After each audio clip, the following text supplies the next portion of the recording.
Hello, this is Bob Gray Sr. Welcome to Ministry Moments. Lord willing, every Friday at 3 o'clock Central Time, we'll come with this broadcast, Ministry Moments, and you go to Solve Church Problems YouTube and subscribe to the Ministry Moments, and that way you'll get them every week, just like that. First of all, I want to thank you for your prayers for Mrs. Gray, still in the hospital. Of course, we're all in a lockdown here, just like you are where you're at. And so they locked it down just before she went to surgery, so I was unable to be with her. I'd left the hospital and they wouldn't let me back in. And so she's had both legs worked on. She fell and broke both legs. And I just can't imagine all that she's going through. But hopefully by next week or the week after, she'll be able to leave the hospital and come home. And then, of course, our work begins on rehabilitation. And I have a doctor's degree. I stayed at a Holiday Inn Express one night. But anyway, thank you for praying for her, and just keep up the prayers if you would. Well, this is Ministry Moments, and this is when I try to give some feedback. People ask questions, they email me, they call, they text, and so on. I'm not traveling. I'm home now because of the virus, because of all the shutdowns, and the meetings have been shut down. And I think honestly, we want to pray for our evangelists because they're not on the road. They're at home, and meetings have been shut down. And so God will supply, God will take care. And I call it the Goshen factor.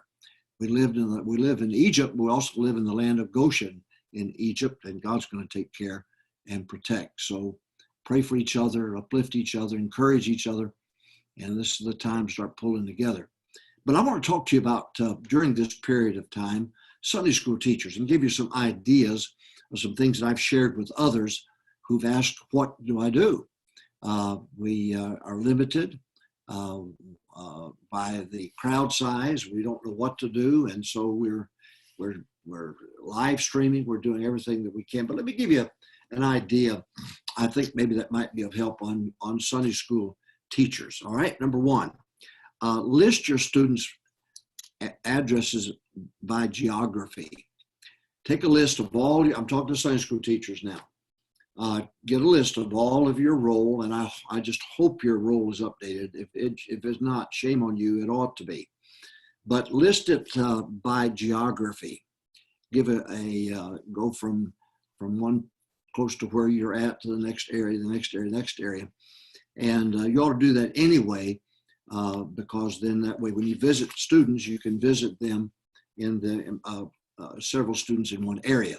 Now, that's why it's important to have small Sunday school classes. When you get over 20, you're going to have a hard time keeping up with them, and out of sight, out of mind.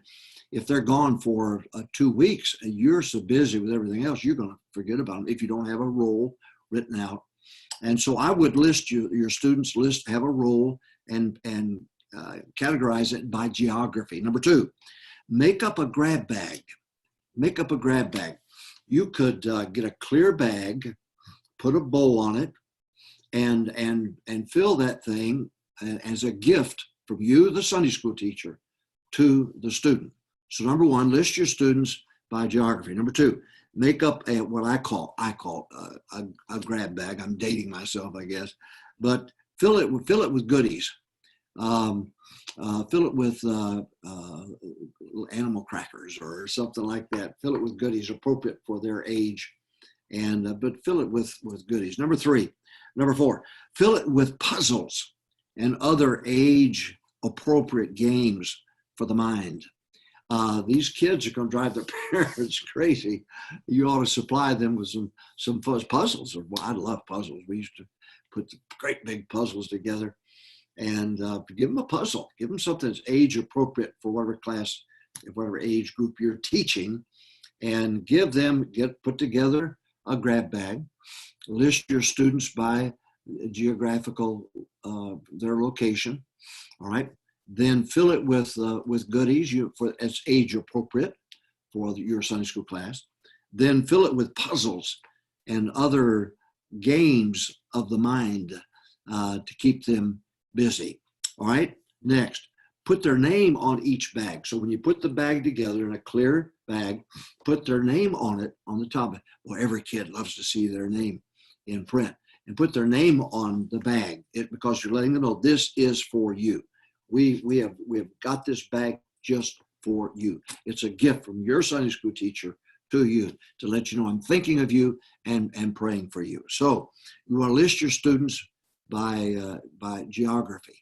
All right. Number 2, you want to make up a grab bag with a clear bag so that the parents can see what's in it. Fill it with goodies. Give them a lot of sugar. That'll drive the parents crazy. Fill it with puzzles and other age-appropriate games for the mind, something that will challenge them and keep them age-appropriate now. Put their names on each bag. John Smith, from your Sunday school teacher, we love you. Put that on there. Write a personal note and put it inside the bag. So you have the clear bag. The parent could look and see just exactly what's in it, and put games in there. Put puzzles. Puzzles are good. And then have age-appropriate games for them, things for the puzzles and the crossword puzzles and that type of thing. Then put their name on each bag, and then write a personal note and put it on the inside, and let them know I'm praying for you and thinking about you and miss being unable to have a Sunday school class if that's what your church has decided to do. Next, hand deliver them to the door. Go to the door, ring the doorbell, knock on the door, step back away from the door. So when they open the door, there's distance. You're making that move. You're backing up, and then hand them the bag and say, "This is for Johnny. Is Johnny here? I'd like to give this for you to give this to Johnny. It's a gift from his Sunday school teacher to him." Lets the student know he's thinking about him, because again, out of sight, out of mind. Whether you like it or don't like it, if you don't, you go a couple of weeks without seeing your students, and you'll get preoccupied with a lot of other pressures in your life. Next, hand deliver them to the door. Next, if not home, then hang it on the doorknob. If they're not home, then hang it on the doorknob. Put a beautiful bow on it. Put a clear, a colorful sack to put it in. Next, call the students. Those that were not home, when you get back, you've got their number, pick up the phone and call them and say, "Hey, this is your Sunday school teacher, Johnny. I just stopped by to see you," and leaving a message maybe. And but you weren't there. But if you go to the front porch, you'll see a little gift from me to you. I think that's very important. And during this time, especially, to stay in touch with them, call them, talk to them. Oh, that our kids loved it. We were at First Baptist Church, and the Sunday school teachers would come by and see our kids. As big as that church was, those Sunday school teachers came by to see our children, and that meant a lot. So number 1, list your students by geography, so you have a plan as you go out to do this. Number 2, I call it a grab bag. I'm not sure what you call it, but I make it a clear plastic bag. Put a beautiful bow on it and fill it with goodies. Number 4, fill it with puzzles and other age-appropriate games for the mind. Give them something that'll keep them busy, crossword puzzles and so on. Put their names on each bag so that they see it's for them, not for anybody else. It's for them. Write a personal note and put it inside the bag. So they rip that bag open, they'll see a card there, a note there from the teacher to them. What they'll do, the little ones, they'll have their mom and dad read that to them. Hand deliver them to the door. If they're not home, they'll leave it on the doorknob. But when they open the door, step back, hand them the bag and ask them, "Is Johnny here? Is Susie here?" And then you can give the bag to them, or the parents, if they want, they can give it to them. Some cases, this may be a way of introducing yourself to mom and dad, and you might get a chance to lead somebody to Christ, a mom or a dad to Christ, and maybe the first contact that they have with their child's Sunday school teacher. That's a good thing. So write a personal note, put it on the inside, hand deliver it to the door. If they're not home, leave it on the doorknob. And then number 9, call the student, call them. Pick up the phone and call them. If you couldn't make contact with them, call and leave a message, or ask the parent, "This is brother so-and-so. I teach the 5th grade boys. Is Johnny home?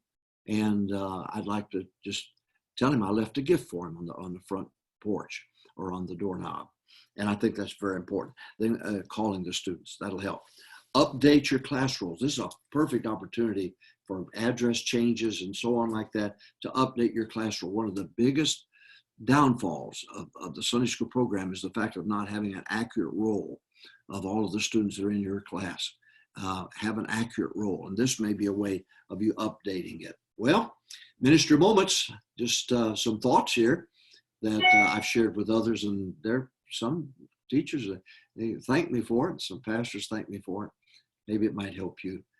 This is so important right now, especially with this virus, this COVID-19 that's here. And this too will pass, and we'll have greater days than ever. And you be optimistic about this thing. Don't be pessimistic. You're living in the Goshen factor. Don't forget about the Goshen factor. Join me every Friday, 3 o'clock Central Time for Ministry Moments. You go to solvechurchproblems.com, and we've got a little treat on there. We went back to 1980, the first Sunday in Texas, and those sermons are on there. My voice is a little higher, but it's the same truth. Anyway, you'll find daily quotes, ministry ideas, and so a lot of things I think will be of help to you. So solvechurchproblems.com, and subscribe to this now. Don't forget to do that. Ministry Moments, Solve Church Problems YouTube, and then go on there and subscribe if you would. God bless you. I know it's hard right now. I know it's rough. Rough at our house right now with my dear wife, and haven't seen her since the surgery. And, you worry, you pray, you beg God for help, but you got to stay on top side. You be Mr. Optimistic. And again, the Goshen factor, you're living in the land of Goshen. I hope this has helped you. God bless you. Join us again next Friday now at 3 o'clock Central Time. And maybe we'll be able to share some other thoughts with you. Be a blessing. God bless you. Have a great day.